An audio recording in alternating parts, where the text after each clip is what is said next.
Hello guys, welcome to my new mini blog. যেমন আমি আগের পার্টে তোমাদের বলেছিলাম যে আমার চেন্নাই সেন্ট্রাল থেকে চেন্নাই এগমোর স্টেশন যেতে হবে।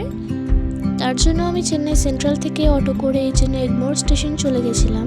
বিকজ অফ সেদিন আমার এগমোর থেকে হাওড়া যাওয়ার ট্রেন ছিল সন্ধ্যে 7টার সময়। চেন্নাই সেন্ট্রাল থেকে এগমোর যেতে অটো করে খুব জোর হলে 10 মিনিট লাগে, কারণ ডিস্টেন্সটা মাত্র 3.9 কিলোমিটার, তো খুব কম সময়ে পৌঁছে যায়। আর আমি লাঞ্চটাও এগমোরেই করে নিয়েছিলাম।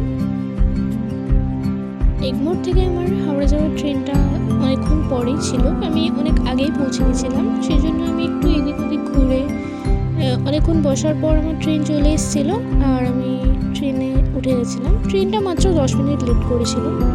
ট্রেনটা বেশ ভালোই ছিল।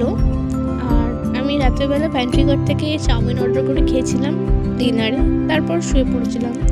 তো আজকের জন্য এতটাই। দেখা হচ্ছে নেক্সট মিনি ব্লগে। নেক্সট পার্টটাও আমি আমার চ্যানেলে পোস্ট করে দেবো। Thanks for watching. টাটা।